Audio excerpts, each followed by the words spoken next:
All right, so I have the pleasure of having Shachar here with me today, joining all Hey, the way from the UK. been waiting for this one for a while. I think we've been going back and forth until we managed to get it done. Shachar, you mind telling people a little bit about your background? Yeah, for sure. So, hi everyone, and thanks, Hosu, for having me. I'm Shahar. I'm a data advisor. I've been working in data for the past 20 years. I started as a DBA, Oracle 9206, just to date myself, and I've since then I've been to lots of different companies, smaller companies and startups, as well as bigger companies such as PayPal and Meta. At Meta, I was the London data engineering site lead. I've grown the data engineering function in London from about 4 data engineers when I started to more than 200 at the peak. I managed a portfolio of the data for portfolio of products in ads with a run rate of $7 billion a year. And in my last role, I was the director of data engineering for all of Facebook, Instagram, and Messenger's trust and safety problems. And I've left Meta about nearly 2 years ago to start my own business and to become an advisor. And the reason I wanted to do that is because over the past 20 years, I've seen many companies, many great companies that had great data teams. They had good platforms and nothing was working. It was a catastrophe. It was a failure, right? And one of my previous CEOs said that in the best way when I joined. He said, Shahar, we have so much data and we know nothing, which is really frustrating. And companies spend so much money. Many of the companies I work with today, they spend millions of dollars a year on their data platforms, on their data teams. And the feeling that you're spending millions and you're not getting the value, and it's just really frustrating. And the funny thing is that when I started my career back in the days, and we can talk about it, when I started my career, doing data was really hard. I was a DBA. We needed to manage servers in the data center and network and storage and backups and recoveries and software updates and operating system updates. And all of these things are even before you're actually doing your job as a DBA, right? And today, it doesn't matter if you use Databricks or use Snowflake or use BigQuery. 2-3 clicks in the cloud, your cloud vendor platform, and you've got an entire data platform out of the box, right? So in theory, everything is so much easier today, and the reality is that companies get less value. So that's the problem I solve. I decided to leave Meta to become an advisor and help companies succeed with their data. I have the recipe, and that's what I do today. And yeah, that's about me. In my spare time, I fly airplanes, helicopters as a hobby. And yeah, I live in London, as you mentioned. Super That's pretty, excited. Thanks pretty for having me. awesome. First off, I want to likely start off with a fun one. Is you were at Meta, extremely huge company, extremely unique data problems. How has the process gone, or how has it been different being inside of that large scale of a company to now likely working with smaller companies relatively compared to Meta? It's been great. It's been different. And there's a lot of advantages for working for a company like Meta. Okay. Meta is a tech company first and foremost, right? It's a tech company built by tech people. The CEO is coming from engineering background, which makes a big difference, right? In some of the companies that you see out there, the CEO is not coming from a tech background. They don't understand that, and technology is supporting function to support the business. And Meta is a company where, and not just Meta, I think if you look at Microsoft today and Google and other companies, they're tech companies first. So there's a lot of emphasis on tech. There's a lot of emphasis on solving tough problems using technology, which is amazing. When I joined Meta, it must have been like 8 years ago now. I think that the data platforms and tools that Meta had compared to what's available in the industry was a complete game changer. It was a completely different level. Meta had bigger problems to solve, because of the sheer amount of scale and sheer amount of data that they have. And just to give you an example, right? Meta had built an internal technology for streaming, right? Because because the volumes and the amounts of data that they needed to stream, and that was the backbone of the entire data warehouse at Meta and the entire warehouse. And the amount of data was so large. It was terabytes every second or whatever. So it was too much for every technology. And I was talking to the guy who was the head of the data streaming team in data infrastructure, and I asked him, why don't you use Kafka? I mean, I'm coming from companies where Kafka is best in breed, and he said it is the best in breed, but we stress test Kafka to see how much we can push it. And at the time, it was like he said the limit was at around 100 gigabyte per second, and we need orders of magnitude more than that. So it just didn't work for us. I think if you look at Spark, Meta was early adopters of Spark. They realized the potential, but they had an entire team of 2, 3, 4 people, whatever, who were contributing to Spark. So the version of Spark that Meta was using was always slightly advanced compared to the rest of the industry, and they would always push these features into the open source version. They had Presto, which was at the time cutting-edge technology. They built it because there was nothing else.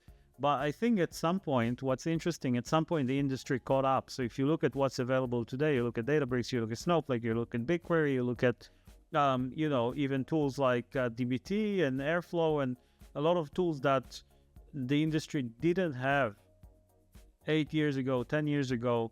They exist now. And actually leaving Meta, I was really surprised, because I was leaving Meta and I thought I'm going to go back. But actually what's available today for most companies, even smaller companies, is cutting edge as far as I'm concerned. So the industry had really caught up with the technology. Yeah, but back then, a lot of the openly available, whether commercial or open source options, they were designed for 99.9% of the use cases, but Meta and other similar sized companies, that's the 0.01%.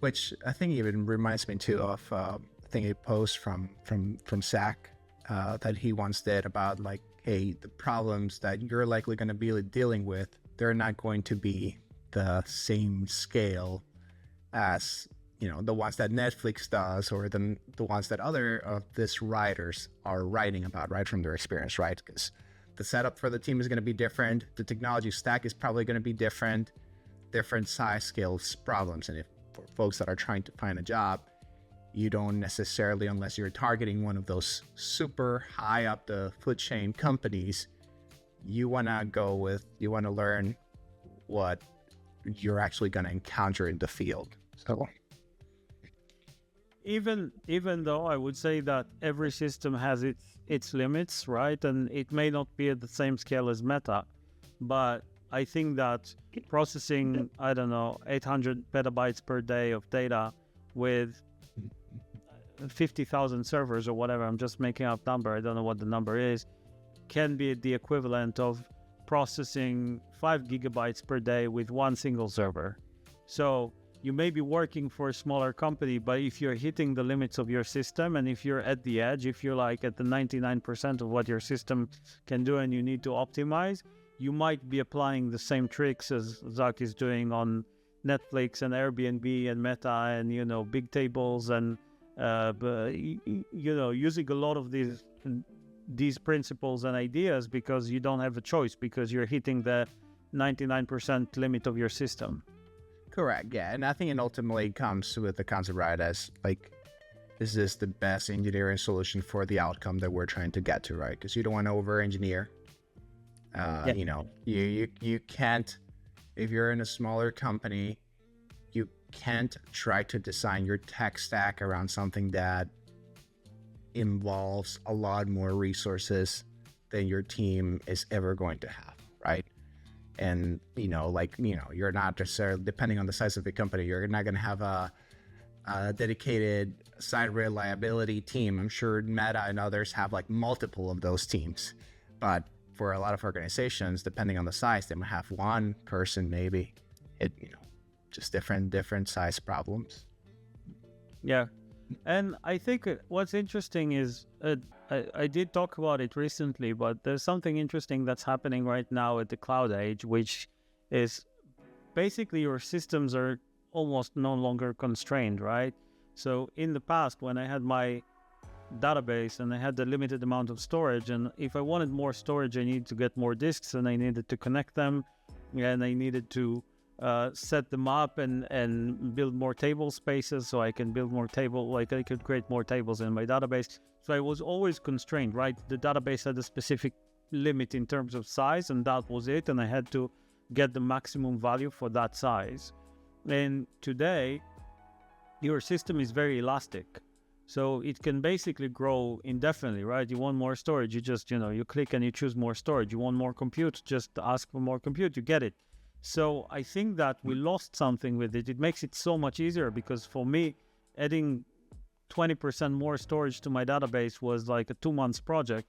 And today it's non-issue. At the same time, we're less incentivized to optimize and we're less mindful towards costs because it's just no longer a problem, and companies prefer to throw more money on their platforms and keep growing them, but deliver more features.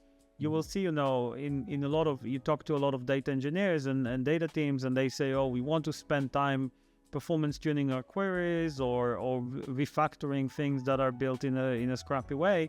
And our PMs would tell us, no, it's not a priority right now. We need to ship more features. And it's that exact mindset because they're no constraint, right? It's not a problem for them. But do you think that it's almost taken it too far now where we don't care so much about quality? Where it's like, hey, we're just going to do things, features. But honestly, when I look at even the websites and applications for a lot of the big companies out there,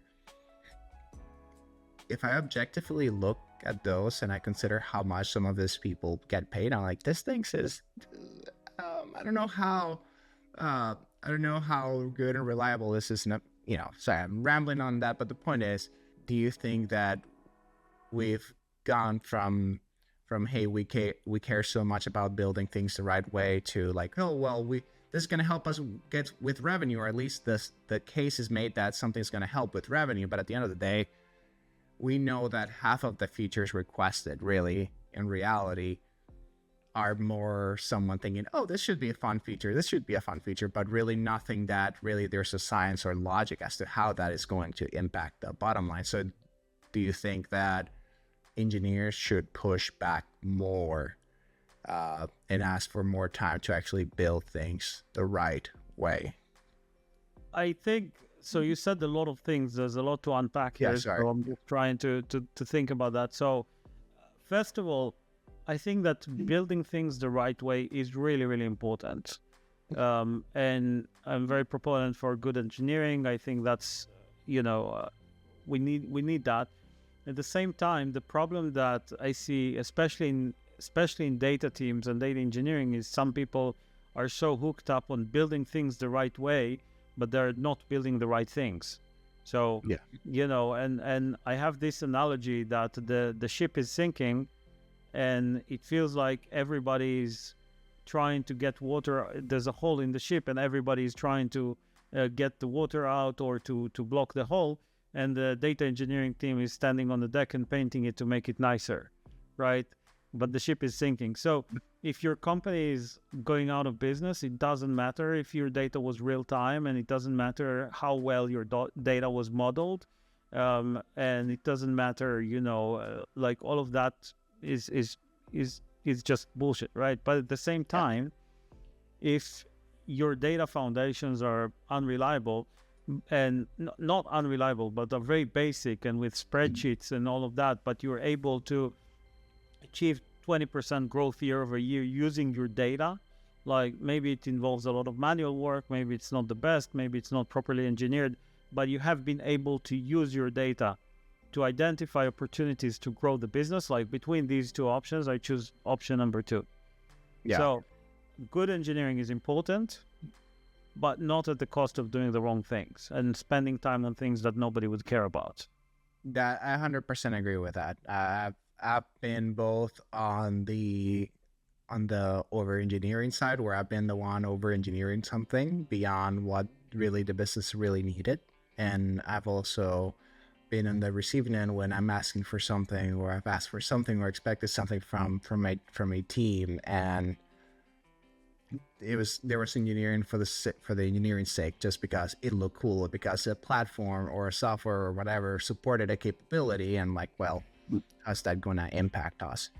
But at the same time, though, I think it's interesting, though, because when you say about like the sinking ship, which I think is a great analogy, at the end of the day, the goal for a business is to make money. At the end of the day, that's the purpose for a business, to make money. Whether we like it or not as engineers, it's not to have the nicest stack, it is to make money. Sometimes having the nicest stack is what helps you make the most amount of money, but not always. But the sinking ship analogy, and like, hey, there's a hole, I think does make me think too, though, of a problem that overall a lot of businesses have, and that is just communication. Because also very often we all know the joke of like, everything's a high priority. So, which is the flip side to that, right? So as an engineer, I've seen engineers that have had to also make that trade-off, like, hey, I know you're saying this is a high priority, but I know you person making this request, and I know this is not a high priority, or I know that this request is going to lead to this other request that we can just, if we get ahead of it in this way, with this more heavily engineering way, where, you know, we're going to cover the most amount of territory. You know? I've seen it both ways, I think, and that just is the problem of just communication, right? And ultimately, engineering teams and product teams and, you know, sales teams, everyone really on an organization needs to be aligned to like, hey, what is the ultimate goal? That is to make money. And then you decide like, hey, what's that time frame that we're making money, that we're trying to make sure that we have? Like, are we okay with taking short-term losses for 1 month for the sake of, hey, it's 6 months, this is going to be what we need? Or, hey, we're so desperately cash strapped that if we don't ship out this feature right now, we're going to be bankrupt 2 days from now. And obviously, if that's the case, you build a database in Excel if that's what you need to do. So, yeah. And there's another very interesting point here, which I think that sometimes on the point of over-engineering, and this is something I've been saying for a long time, is that every project has several different versions, right? So you have the 1 hour version, the 1 day version, the 1 week version, and the 1 month version.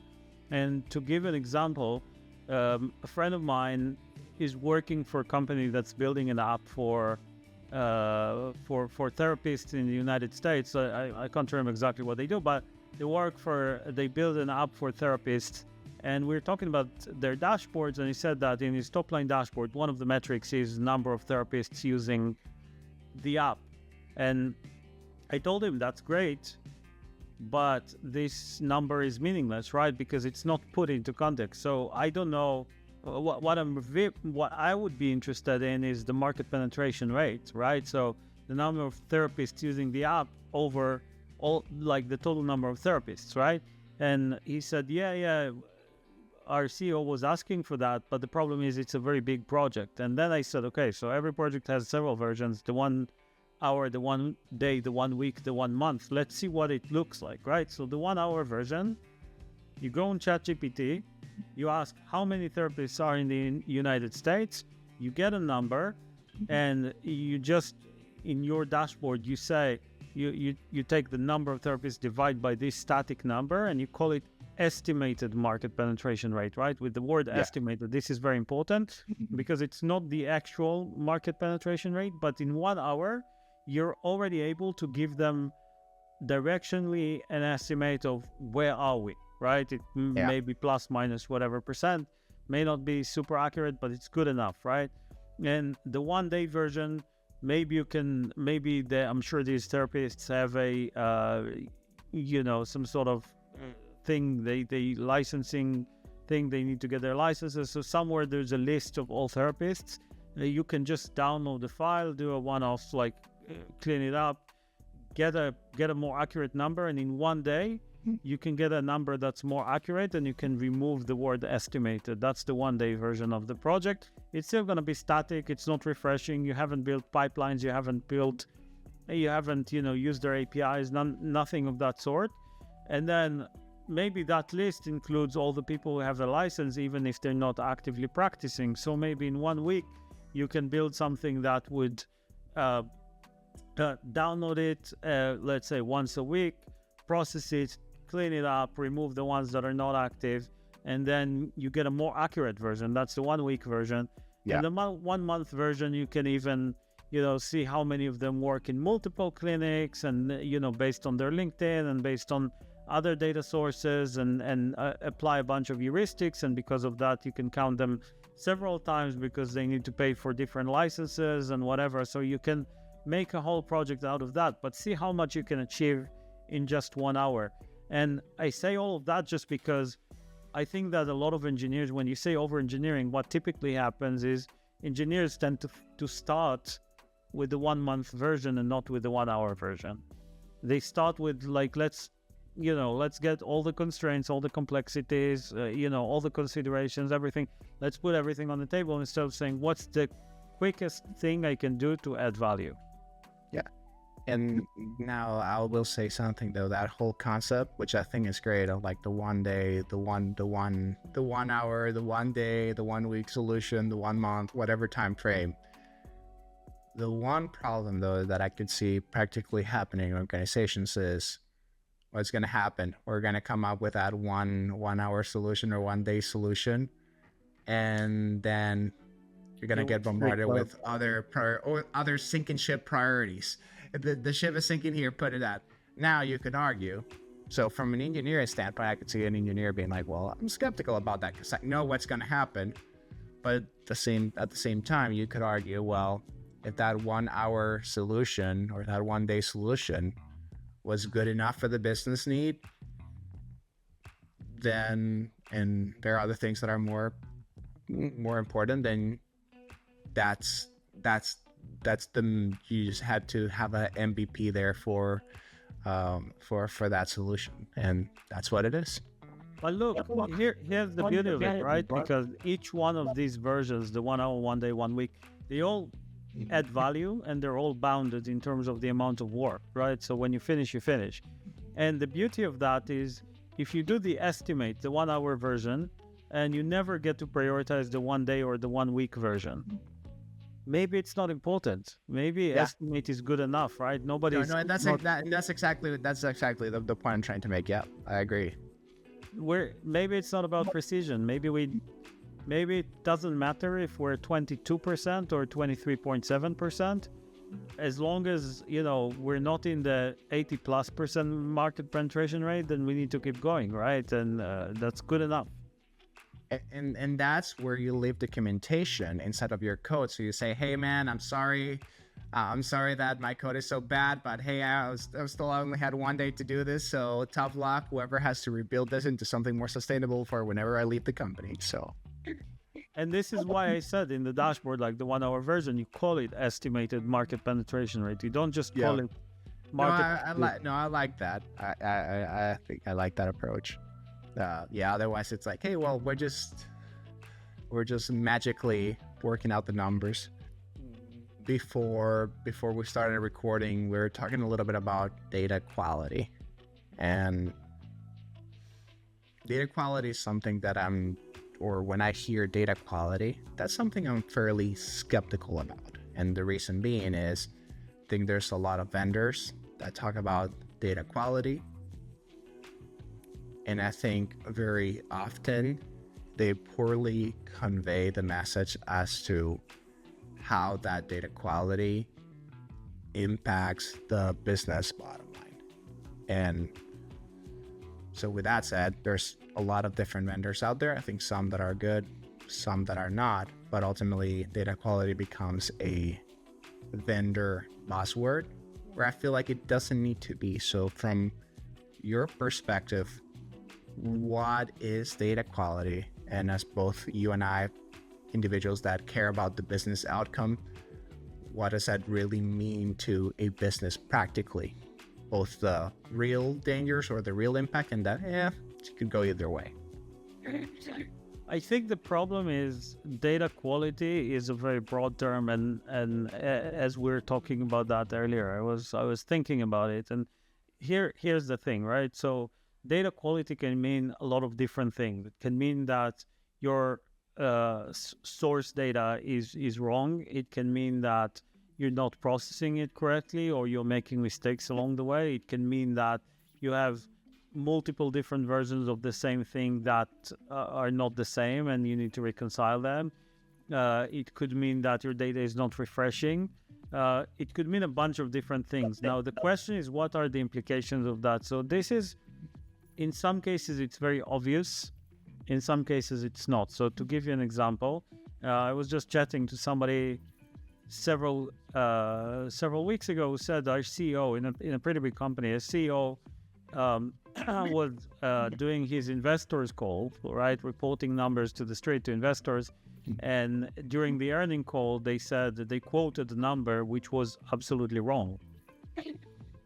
The number was wrong, and they quoted it. It's would you say that this is a big problem? I think it is.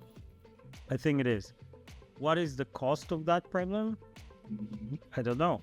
I have no idea. Like, I don't think it costed anything, but the CEO basically quoted the number that was wrong. What are the implications of that?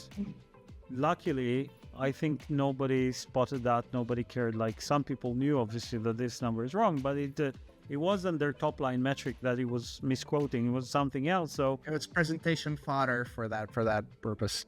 Yeah. So in that case, it slipped, right? So what are the implications of that? And I think that, so in that case, maybe there are no implications. But then if you have a commerce platform and you have a product catalog and some of the prices are wrong, you might be selling things for the wrong price. You might be underselling or overselling. Well, that's, you would agree with me that this is a problem, right? Because maybe it's impacting your revenue.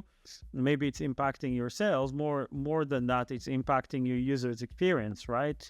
And then I've seen companies where there are people who do manually input data. So they had Airtables, and they use that for configuration of their product, and they put in some numbers, and the numbers were wrong, which meant that people were searching for products in the website and they couldn't find it because it was misconfigured. And then I've seen other cases where engineers would stop logging a specific metric or a specific field in their payload of one of the events. They would stop logging it, or they would change the event name and forgot to mention that to the data team. So all of a sudden, all of their funnels are broken and a lot of their dashboards are broken. Nobody knows. What's the implication of that? The thing is, we call all of these things data quality and a few other things, but these are different things. They have different implications.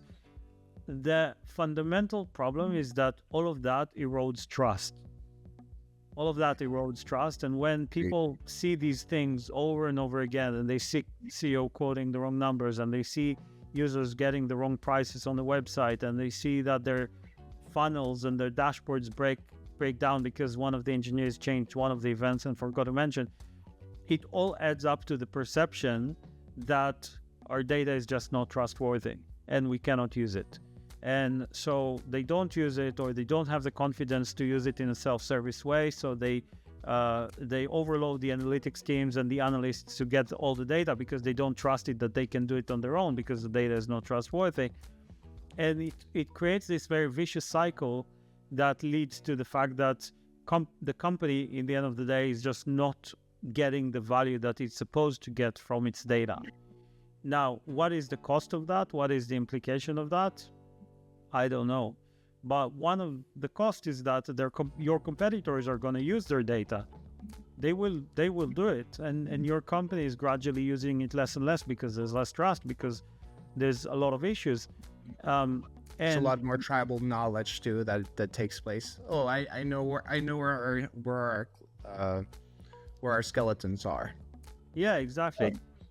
I was chatting with a friend of mine who led an analytics team in a big company that builds websites, and he said that every time the stakeholders would ask for some analysis, not every time, but in some cases, it wasn't every time, but in some cases, stakeholders ask for an analysis. The analytics team would automatically exclude all the traffic from China, just because in specific context it was adding a lot of noise, and if you exclude that, it actually makes everything works. But the stakeholders didn't know necessarily that that's what they're getting. It was tribal knowledge, as you said. The analysts knew that they had to do it in some cases, but not in all of them, and nobody knew that it was happening. So which that's an interesting question. I mean, right? Because normally I personally wouldn't consider that a data quality, but more of just the nature of the data in itself and understanding the ins and outs of the data, not so much of a data quality. It's not like the data is coming in broken. For all we know, it's coming all in the right format, the right timing, everything else, everything is looking good. The problem is we just know that for it to have a meaningful, for us to draw a meaningful insight, it's not a matter of just reporting on everything, but we have to understand the ins and outs of the data, which again, in my head, I personally wouldn't think of it as data quality, personally. I was giving it as an example for tribal knowledge, not for data quality. But here's another problem, right? Which I think you're touching something very important, that it's not always easy to know whether the data is broken or something has just changed. So to give you a very, one of the examples I love about that is several years ago, we saw the daily active users metric in Facebook go down by, I don't remember, a significant number. It was 1%, 1.5%, something like that, which is huge, right? 1% out of, almost 2 billion at the time is a pretty big number. All of a sudden you have, I don't know, 100,000 less active users on that day. Why would that happen? And now you see a metric movement like that. What do? Is that a data quality? Are we logging something the wrong way? So if we shipped a software change that has broken something in logging, and now we're basically not capturing the data correctly, or the pipeline is broken and somebody changed something and now the way we calculate this metric is wrong, or maybe something has changed in the external world, as it was at that particular case. The Ethiopian government shut down the internet in the country because there were some riots. So all of a sudden, everybody in Ethiopia doesn't have internet, and then you see this drop in daily active users. But again, a lot of the times you don't know if there is a data quality issue or there isn't, but these things again add up to trust, and can we trust our data? Yeah, no, I agree. And then the fun part comes whenever you're doing reporting for investors or whatever. It's like, oh yeah, now I have to have that travel knowledge of, hey, I remember I was involved in this and I knew that we had this drop, or last minute before having to report all the financials, you're trying to put everything together. So, hey, yes, this is explaining all the different differences. And you were talking about vendors, and I know that vendors, every vendor pushes their own agenda, right? That's absolutely true. But the question is, does it make sense in 2025 to still build your own data quality tools and data observability tools? Does it still make sense to build your own data ingestion tools in a world where you have tools like Rivery and Fivetran? And I mean, at what point do you consider this a solved problem and you're willing to throw money at the problem so that you can focus on things that are specific to your business? And I think that when it comes to data quality, I see a lot of businesses that build their own data quality tools, but what they do is just row count and unique and not null and that sort of stuff, which is not there. A lot of the tools out there can actually give you so much more than that. They do, they do profiling of your data, and they know, okay, this column is IPv4 and this column is email and this column is phone number and this is zip code. And so they have all this knowledge about your data, and they can tell you if there are differences, and they build a baseline and they tell you, okay, something has changed from how you used to do it last week. So, I mean, building buy versus build, right? The old age problem. Exactly. And the question is, where do you put what do you put above the threshold and what do you put below the threshold? So I think nobody's going to go and build their own compute engine, right? You're going to use Spark or you're going to use something else, but you're not going to go and build compute engine unless you're a company like Meta or Google, or you have very specific requirements.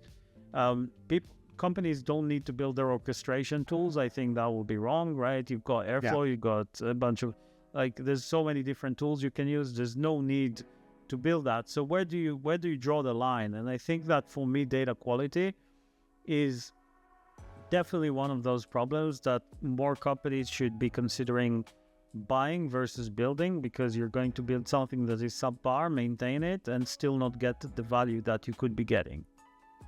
No, that's fair enough. And yeah, I was actually having a conversation internally with a team yesterday here at Zeb, and one of the things that I was sharing with them is when they, for example, when it comes to Databricks, right? It's like, hey, especially with younger organizations, younger startups, you can recreate the wheel with your stack if you want. That's certainly an option. But I would argue that unless you're building a data platform and that's your product, you're likely going to be better off leveraging something like Databricks and all of the work that they've put in there, so you can actually put your time and efforts into building something that your company, especially if you're a startup, something that your company is actually going to get paid for, whether from your customers or have investments from, because you're building your unique value, right? You're not going to, I don't think you're going to get much value for recreating a tech stack from at least within the startup scene, right? So no. It is what it is, right? And obviously people are right to think, well, what about vendor lock? What about this? Well, there are fully open source things out there that you can try to leverage if you will, but obviously that also does come with more of the time and effort to bundle all of this open source solutions, which for many organizations, it could be the right thing, but nonetheless, you have to consider that will require a little bit more time and effort as well. Not as much as building fully from scratch, but a little somewhere in between. So 100%. Do you have anything you want to talk about or ask or anything? This is a good conversation, by the way, so far. I'm enjoying it. Yeah, me too. I think that's something that I've observed. So actually, let's take a step back for a second, right? And I think let's look at what is happening in what's been happening in data over the past 20 years, and then I want to ask you a question. Yeah. Here's what I'm saying. So 20 years ago, things were really hard. Okay, even setting up one single database, you had to do all these things, and then there was a big hype around big data. Hadoop came out. We've gone from one single instance or single machine, or in some cases a small cluster of machines working together, to okay, let's just throw all our data there, and it doesn't have to be structured, it doesn't have to be defined in any way, and we can just process it that way. And that was a big paradigm change, because before that, when you worked with relational databases, for a software engineer to put in another, because everything was structured, to add, to change the data, you needed to work with a DBA to model it, to make changes. And only then you could, you could insert data that's different, right? So it was difficult. There was a lot of friction, but the data was always modeled and it was always thought through, and you only saved what you needed to save. You didn't save things that didn't matter. And then there was a shift towards, okay, let's just throw all our data in one place in a big data lake, and it doesn't matter what it is. It can be JSONs, it can be file-based. It doesn't matter. And we don't need to think about it. Let's just put even things we don't need because it's cheap, take it from there. And we lost a lot of things along the way. We kind of lost data modeling. I think Joe Rees talks about it a lot, and how data modeling is it dead or is it not dead? Is it still a thing? And we lost a lot of things about data quality, which are now starting to come back. And I see a lot of vendors saying, oh, we can do unique and not null and things like that. I'm like, yeah, we had that. It existed and we lost it, and now we have it again. So it's very nice, but it's not a new concept, right? And then what happened is, from my perspective, things exploded, right? And there was a lot of innovation in data, and you have hundreds and thousands of companies innovating and building in data, but you have companies who sell your product that this product is really a feature and should have been a feature in a platform. And there was this big fragmentation, and it was going on for a while. And I think that what I'm seeing now is basically more consolidation. So it's starting to happen. We're not there yet, and I think my friend Tarush Agarwal from 5X, I don't know if you know him, but he has this great analogy that doing data today is basically like you going into the car dealership and saying, I want to buy, a Mercedes, and they say, okay, and they give you an engine in a box, and then they give you wheels in another box, and they give you the sashi, and they give you, the steering wheel in another box, and they're like, okay, take and just build it yourself. And data is kind of like that because it's so fragmented. But then in the last couple of years, there's been more consolidation into ecosystems. So you have your Snowflake ecosystem, Databricks ecosystem. You have if you use GCP, then you have they have their own thing.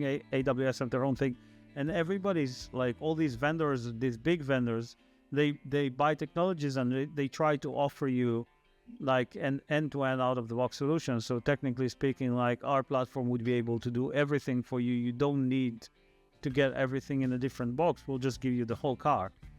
So my question for you is, A, do you agree? And B, where do you see the industry going? Like, how do you see this evolving from here? Yeah, well, I'll say something. This is one of the reasons that I personally have appreciated from Databricks for years. And one of the things that, if you look back at my earlier posts about Databricks before I was like Databricks MVP or whatever, it was the fact that Databricks offered a lot out of the box.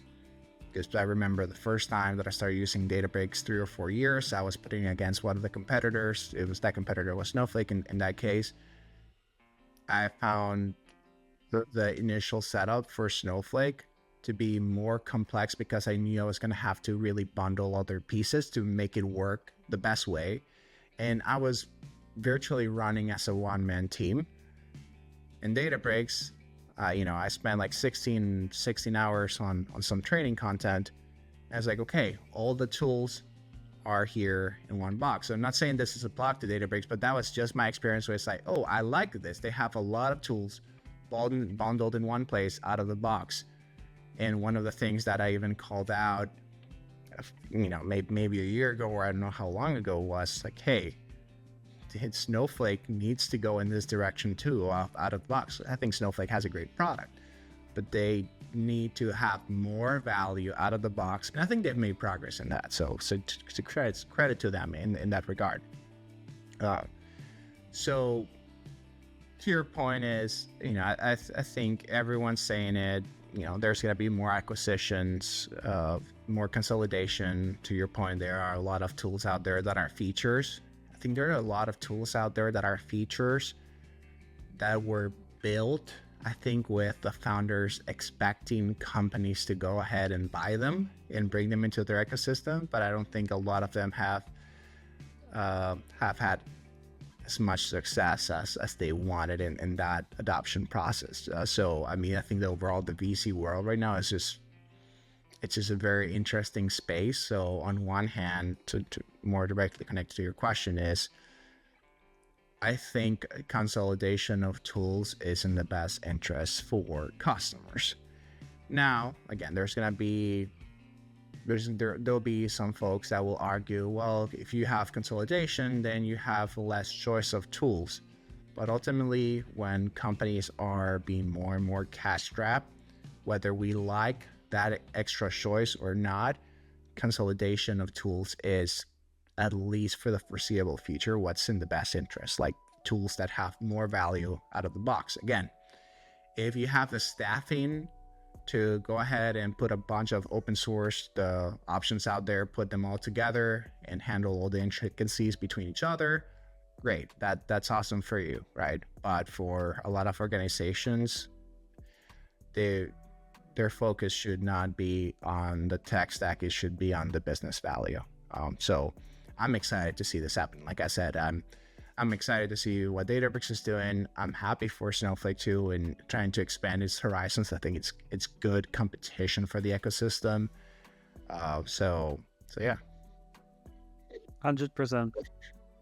I'm a big fan that, you know, as much as I like to talk about Databricks, I want there to be competition, because if there's no competition, companies will lag behind and just feel like, okay, we got the market, we dominate things. So I'm happy to see others win too.